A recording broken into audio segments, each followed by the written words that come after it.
the fuck? Wildlife, am I right? Right, so final episode of this RS Charlie series. We're going to go over the code and you're actually going to be able to see it move for the first time, which is a plus.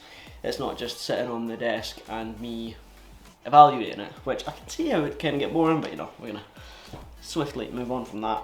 So for the first few iterations, it was literally just RS Charlie. When presented with an obstacle, it would just reverse back. That was all, no movement, no trying to avoid it, just okay, there's something, I need to back up. Which was inherently flawed because the threshold for the distance to back up, once it had backed up, it's out with the threshold, so it's just going to go straight back into it. So it just ended up rocking back and forward. So it wasn't a very effective code to run the system. Where's it reverse?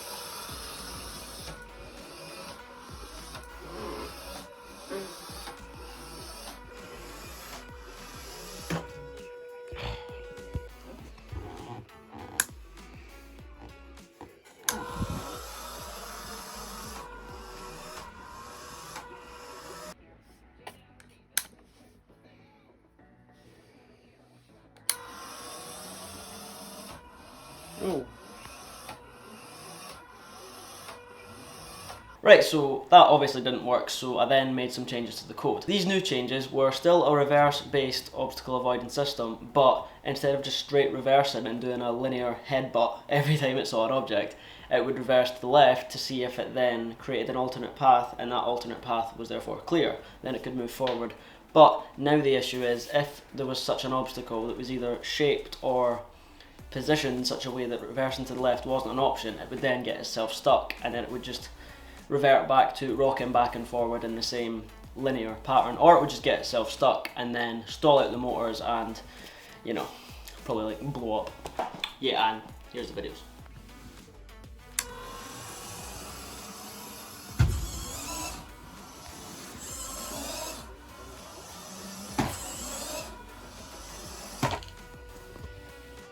So that iteration was obviously miles ahead of the first few iterations, but there was still some inherent flaws. I then decided to introduce a comparing values methodology to the code itself.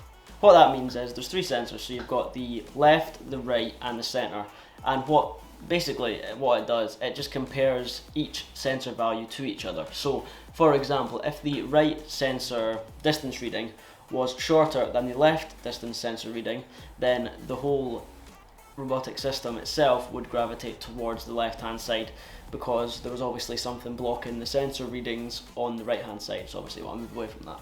So this was definitely better than the previous approach because when you combine the reversing to the comparative values, it then is much more efficient at moving past obstacles and only reversing when necessary. The only issue I saw was when it was approached by an uneven surface, it tended to get a bit stuck because it was comparing all these values.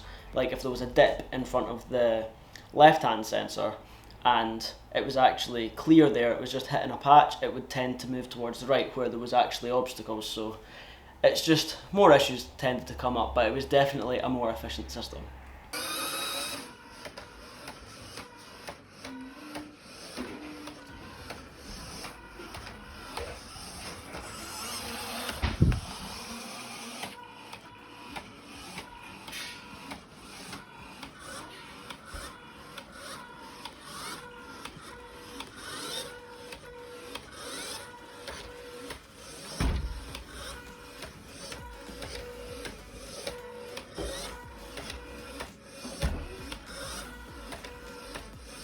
So obviously there was still some flaws with that design, but then I decided to, for a little bit of fun, just add a spin maneuver to it, and well, it just didn't work in the slightest. It kept on getting stuck on corners and I kept on having to drag it out, replace it just for it to then go head first and get jammed in another corner. But weirdly enough though, I did kind of see some potential in the spin maneuver, but I think it would only actually be possible if it was either a circular bot and had no sharp corners to get caught on, but for this design it was ultimately a failure. Here's the videos.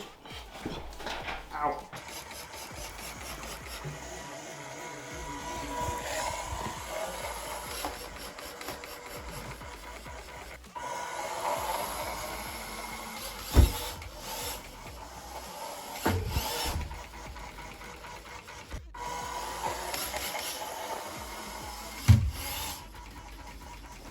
ultimately, in a weird twist of fate, it was actually the combination of the first, second and third group of iterations that produced the current working software. The combination of reversing to the left and right and comparing of the left, right and centre sensor values was the most ideal configuration. At this point, RS Charlie is light years ahead of RS Bravo, although there are still some minor weaknesses to head-on and transparent objects.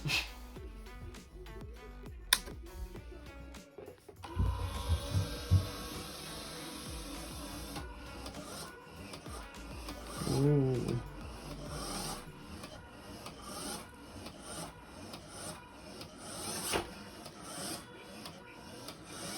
Oh, almost. Come on. There we go. Kind of.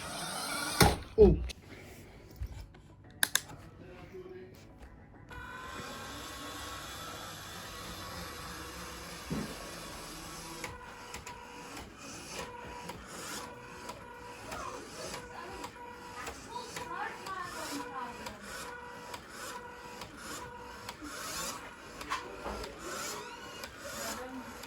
There we go.